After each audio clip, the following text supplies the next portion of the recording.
నమస్తే. Welcome to our channel. నేను మీ పద్మావతి. ఈ రోజు మనతో పాటు సీనియర్ జర్నలిస్ట్ భరద్వాజ్ గారు ఉన్నారు. మరి ఆయనతో మాట్లాడి మరిన్ని విషయాలు తెలుసుకుందాం. మీరు కూడా చూసేసేయండి. నమస్కారం సార్. నమస్తే. సార్, చిరంజీవి గారి సూపర్ డూపర్ హిట్స్ మూవీస్ ఎన్నో ఉన్నాయి. మరి అలాంటిది చిరంజీవి గారి సెకండ్ ఇన్నింగ్స్ విషయాల్లోకి వస్తే కనుక ప్రెసెంట్ ఇప్పుడు ఆయనకి అంత చెప్పుకోదగ్గ సినిమాలు ఏమీ కూడా లేవు. ఎప్పుడో లాస్ట్ ఇయర్ సంక్రాంతి సమయాల్లో కొంచెం కలిసి వచ్చి మనకి వాల్తేరు వీరయ్య అనేది ఒక సక్సెస్ కొట్టింది. బట్ ఇప్పుడు చూసుకుంటే చిరంజీవి గారికి మళ్ళీ ఎటువంటి హిట్ కూడా పడవలేదు. మరి ఎందుకని ఇలా చిరంజీవి గారి విషయంలో సెకండ్ ఇన్నింగ్స్ అనేవి కొంచెం వెనకబడుతున్నాయి అంటారు? దీనికి గల కారణాలు ఏమై ఉంటాయి అంటారు సార్? అంటే చిరంజీవి సెకండ్ ఇన్నింగ్స్ ప్రారంభించే టైంకే తెలుగు సినిమా డైనమిక్స్ మారిపోయినాయి. డైనమిక్స్ మారిపోతున్నటువంటి టైంలో ఆయన సెకండ్ ఇన్నింగ్స్ ప్రారంభించాడు. అంటే తెలుగు సినిమా పాన్ ఇండియా లెవెల్కి ఎక్స్పాన్షన్ మోడ్లోకి వెళ్ళింది అప్పుడే.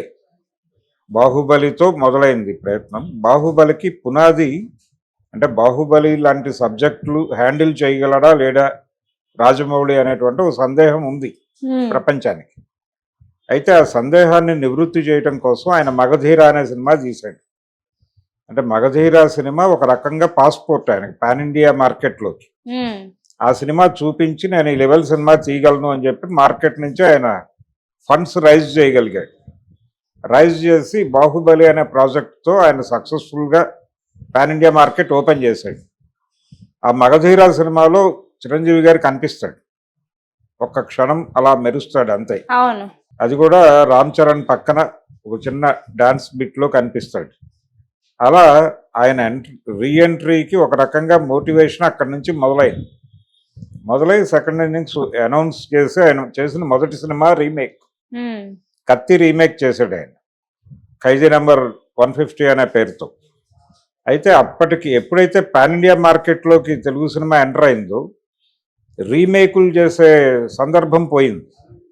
ఎందుకంటే మీరు ఇక్కడ తీసిన సినిమాని చాలా మార్కెట్లలో డబ్బులు చేసుకోవాలి కాబట్టి రీమేక్ సినిమా చేస్తే కుదరదు. రెండోది, రీమేక్ అనేది ఇప్పుడు ఇంటర్నెట్ అవైలబిలిటీ వచ్చిన తర్వాత సినిమా అనౌన్స్ అవ్వగానే పోస్టర్ రిలీజ్ కాగానే రివ్యూలు మొదలవుతున్నాయి.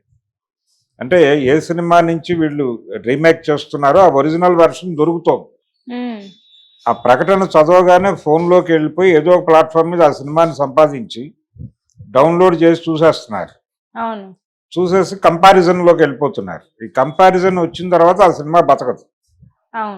గతంలో కూడా జరిగింది అది. అంటే ప్రతిసారి దేవదాసు అనే సినిమా కృష్ణ గారు తీశాడు. తీసిన సినిమా అలాగే రిలీజ్ అయి ఉంటే ఎవరు పట్టించుకునేవాళ్ళు కాదు, ఆ సినిమా చూసేవాళ్ళు.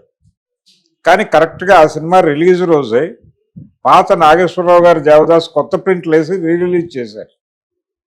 దాంతో కంపారిజన్ వచ్చి జనాలు కృష్ణ సినిమాని రిజెక్ట్ చేశారు. ఇలాంటి ప్రమాదాలు జరుగుతాయి కంపారిజన్ రావటం వల్ల. అలాంటి సందర్భంలో ఇంటర్నెట్ అవైలబిలిటీ పెరిగిన తర్వాత చిరంజీవి గారి సెకండ్ ఇన్నింగ్స్లో చేసిన పొరపాటు ఏంటంటే రీమేక్ సినిమాల వైపు వెళ్ళాడు ఆయన.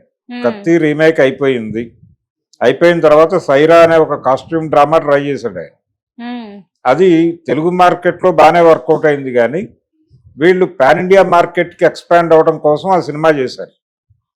పాన్ ఇండియా మార్కెట్కి వర్కౌట్ అవ్వలేదు ఆ సినిమా. హిందీలోనూ మరొక చోట డబ్బులు రాలేదు దానికి. తెలుగులో వచ్చింది, కర్ణాటకలో డబ్బులు వచ్చినాయి, తమిళనాడులో కొంత మేరకు వచ్చింది. మిగిలిన చోట ఎక్కడా కూడా అది ప్రభావం చూపించలేదు. చూపించకపోవడానికి కారణం ఏంటంటే ఈ నరసింహారెడ్డి, ఈ ఉయ్యాలవాడ నరసింహారెడ్డి అనే పాత్రని ఈ సినిమా మొదలైన రోజే వీళ్ళు జాతీయ స్థాయిలో ప్రమోట్ చేసి ఉండాల్సింది. హిందీ మార్కెట్లో కూడా దీన్ని ప్రచారం చేసుంటే ఒక స్వతంత్ర సమరయోధుడు ఇలా ఇక్కడ ఉన్నాడు రాయలసీమలో, ఇతని కథ చెప్పబోతున్నారు అనేది అక్కడ మీడియాలో కూడా రాయించి ప్రమోట్ చేయాలి. అక్కడ కూడా దీనికి సంబంధించిన సమావేశాలు సభలు నిర్వహించాలి. ఇది చేసి అప్పుడు ఈ సినిమాని రిలీజ్ చేస్తుంటే కొంతమేరకు వాళ్ళు కూడా చూసుండేవాళ్ళు. వాళ్ళకి ఈ సినిమా ఏమిటో అర్థం కాలేదు. అర్థం కాకపోవడం వలన సినిమా ఎక్కలేదు అక్కడ. అందుకని ప్రమోషనల్ యాక్టివిటీకి సంబంధించిన లోపం వలన వాళ్ళు అనుకున్న టార్గెట్ రీచ్ కాలేదు. దాని తర్వాత ఆయన మరొక రీమేక్ సినిమాయే ఎన్నుకున్నాడు. ఆ రీమేక్ సినిమా గాడ్ ఫాదర్. ఆ గాడ్ ఫాదర్ అనేది ఇబ్బంది పెట్టింది. ఇబ్బంది పెట్టడం అంటే రీమేక్ సినిమాలు వర్కౌట్ అవ్వని టైంలో ఆయన ఎప్పుడైతే గాడ్ ఫాదర్ అన్నాడో వెంటనే జనాలు చూస్తారు ఆ సినిమాని, మోహన్ లాల్ సినిమాని. పైగా అది తెలుగులో 70 ఓటీటీలో ఉంది, ఆహాలోనే ఉంది. అప్పుడు జనాలందరూ ఆ సినిమా చూసేశారు, వాళ్ళకి డబ్బులు వచ్చినాయి బాగా. ఎప్పుడైతే ఆ సినిమా చూశారో ఆ కంపారిజన్లో ఈ గాడ్ ఫాదర్ని ఎవరు పట్టించుకోలేదు. దీనికంటే ముందు ఆచార్య అనేటువంటి ఇంకో విఫల ప్రయత్నం చేశాడు ఆయన. అవును, తండ్రి కొడుకులు ఇద్దరు కలిసి, అది కూడా పాన్ ఇండియా మార్కెట్ని దృష్టిలో పెట్టుకుని చేసిన సినిమానే. అది కూడా వర్కౌట్ అవ్వలేదు. అది వర్కౌట్ కాకపోవడానికి అది అఖండాచార్యగా మారింది. అది అంటే అఖండ సినిమా హిట్ అయింది. ఆ నేపథ్యంలో ఇది కొంత హైందవ ధర్మం నేపథ్యంలో నడుస్తుంది. ఆ పాదఘట్టం, ఈ గొడవ అంతా ఈయన చేసిన క్యారెక్టర్ ఏమో నక్సలైట్ క్యారెక్టర్ చేయించారు. ఒక టెంపుల్ సిటీకి నక్సలైట్లను రక్షకులుగా మార్చటం అనే కాన్సెప్ట్ జనాలకి జీర్ణం కాలేదు. దాంతో ఆ సినిమా ఫ్లాప్ అయింది. ఇలా అదొక అంటే రాంగ్ ఏరియాలో గేమ్ ఆడే ప్రయత్నం చేసి దెబ్బతిన్నాడు అక్కడ. వీటి తర్వాత వచ్చినటువంటి సినిమా వాల్తేరు వీరయ్య కొంత ఆయనకంటే చిరంజీవి మెరిట్స్ మీద డిజైన్ చేసిన క్యారెక్టర్. ఆయన ఎంటర్టైనింగ్ హీరోయిజం బాగా చేయగలరు, అందుకని ఆ ఏరియాలో ఫోకస్ పెట్టాడు డైరెక్టర్ బాబీ. అది వర్కౌట్ అయింది. రెండవది రవితేజ యాడ్ అవ్వటం ఆ సినిమాకి, ఇవన్నీ కలిసి ఆ సినిమాని ఆ సంవత్సరం పెద్ద సినిమాగా నిలబెట్టింది. అంతే, అదొకటి.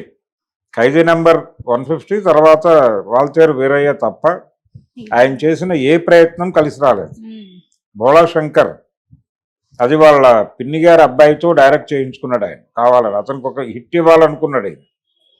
తీరా ఆ సినిమా డిజాస్టర్ అయింది. దాంతో అంటే ఇప్పుడు సీనియర్ డైరెక్టర్లతో చేయటం కన్నా కూడా తనతో సినిమా చేయడానికి ఉత్సాహపడుతున్నటువంటి యంగ్ డైరెక్టర్లకి అవకాశం ఇవ్వాలనుకుంటున్నాడు చిరంజీవి గారు. నిర్ణయం బాగానే ఉంది. ఇప్పుడు ఆ నిర్ణయం మేరకే విశ్వంభర చేస్తున్నాడు వశిష్ఠ డైరెక్షన్లో. అతనికి సినిమా ఇవ్వటం ఏమిటి చిరంజీవి అని చాలామంది మాట్లాడుకున్నారు. అంటే జస్ట్ ఒక సినిమా వయసు ఉంది అతనికి, అంతే. ఒక సినిమా వయసు ఉన్నటువంటి డైరెక్టర్కి ఎందుకు ఇస్తున్నాడు ఈయన అవకాశం? ఇప్పుడు ఆయన తర్వాత ఛాన్సులు ఇవ్వాలనుకుంటున్నటువంటి డైరెక్టర్లు కూడా 3-4 సినిమాల వయసు ఉన్నటువంటి డైరెక్టర్లే. ఎందుకు వీళ్ళ వైపు చూస్తున్నాడు అంటే ఈ జనరేషన్ వాళ్ళు, ఈ జనరేషన్ పీపుల్కి ఏం కావాలో ఆ కంటెంట్తో సినిమాలు తీసి తనని ఈ జనరేషన్లో నిలబెడతారు అనేటువంటి అభిప్రాయంతో ఆయన వీళ్ళ వైపు చూస్తున్నాడు.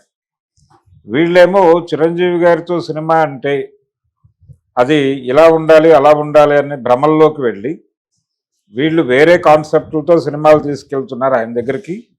అవేమో వర్కౌట్ అవ్వడం లేదు. ఇక్కడ ఒక మిస్ మ్యాచ్ నడుస్తోంది. ఆయన ఇస్తున్నటువంటి స్వేచ్ఛని సద్వినియోగం చేసుకుని ఒక సొంత కథతో, ఒక మంచి కథతో గనక చిరంజీవితో సినిమా చేయగలిగితే, ఆయనకి ఆల్రెడీ పాన్ ఇండియా మార్కెట్ ఉంది గతంలో. అంటే ఆయన హిందీలో 2-3 సినిమాలు చేస్తున్నాడు. గ్యాంగ్ లీడర్ సినిమా అక్కడ రీమేక్ అయింది ఆజ్కా గుండారాజు అనే పేరుతో. ఆ సినిమాకి మంచి డబ్బులే వచ్చాయి. ఇలా కొంత ఆయనకి హిందీ మార్కెట్లో ఆయన తెలుసు. సో ఈయన్ని ప్రాపర్గా కనుక సినిమా తీసి హిందీ మార్కెట్కి ఎక్కిస్తే అక్కడ కూడా డబ్బులు చేసుకునే అవకాశం ఉంది. అందుకని ఆ ప్రయత్నం జరగాలి. ఇప్పుడు ఆ ప్రయత్నంలో భాగంగానే విశ్వంభర చేస్తున్నాడు ఆయన. ఇప్పుడు ఈ విశ్వంభర కనుక ప్రాపర్గా వర్కౌట్ అయితే అప్పుడు ఒక రూట్ మ్యాప్ సెట్ అవుతుంది చిరంజీవితో సినిమాలు తీసుకున్న డైరెక్టర్లకి. అది సెట్ అయితే వెళ్ళిపోతారు, లేకపోతే మళ్ళీ ఇబ్బంది. అంటే దాదాపు ఆయన సెకండ్ ఇన్నింగ్స్ మొదలుపెట్టిన తర్వాత కేవలం 2 హిట్లు మాత్రమే ఉన్నాయి అనేటువంటి ఇబ్బంది ఉంది. దీంతో